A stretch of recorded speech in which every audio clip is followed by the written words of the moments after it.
Hi, I'm Becky Johnson with Sweetheart Quilt Design Company, and I wanted to share some fun I've been having lately.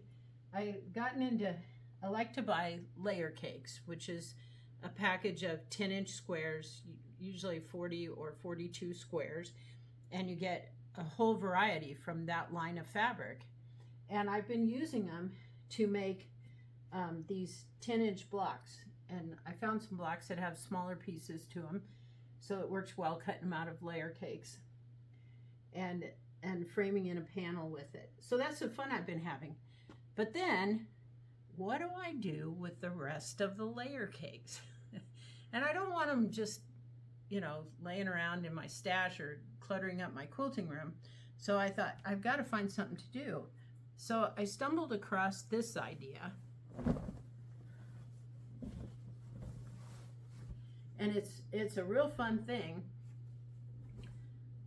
because you can, as you can see, it's very scrappy. I did this one red, white, and blue, but you can use a whole variety of fabrics, and so when you have the layer cakes left over, all the fabrics blend well. But you need a whole bunch of 2.5-inch squares.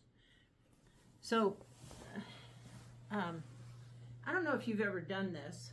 You probably have. I have. I start working my way across. This is what's left of this 10-inch square.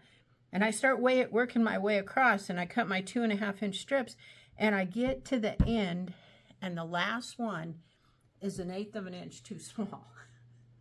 And I find that very frustrating. If I'm going to cut a 10-inch square into 2.5-inch squares, I want 16. I don't want 9.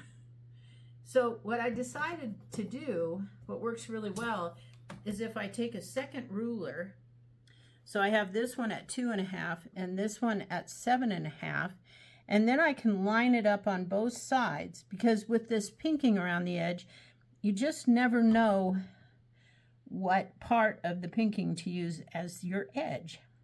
So you can see I've got it lined up. I can pull that away and go ahead and cut my 2.5-inch strip. And then now I need another 5 inches. So there we go, there. And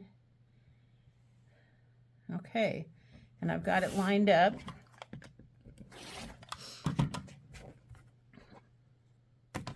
And now I need 2.5 inches.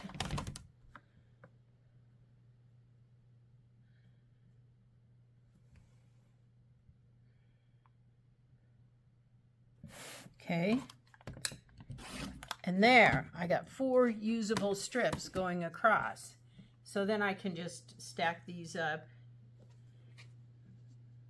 real easily, and I might go ahead and, since I know I'm only going to get 3 squares out of this, I'll just trim off the pinking real fast. And then I'm just going to go with my 2.5s.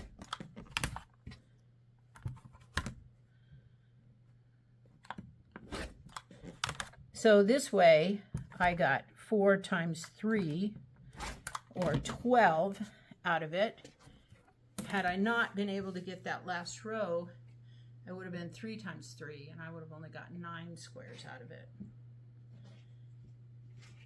So anyway, and this works great if you have 10-inch squares and you need to cut 5-inch squares out of them.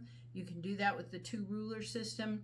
If you're making the disappearing 9 patch, and so when you started with 5-inch squares, then you have a 14-inch square that you need to cut in half, so then you can use 2 rulers. This one's wider, or I could use this one sideways, and you can just do 7 inches on each side. And you really do want to do that. I was making one of those once and cut all the blocks wrong, and I had to basically remake them all. So you don't want to have to do that. So this 2 ruler system works really easily. So have fun with that.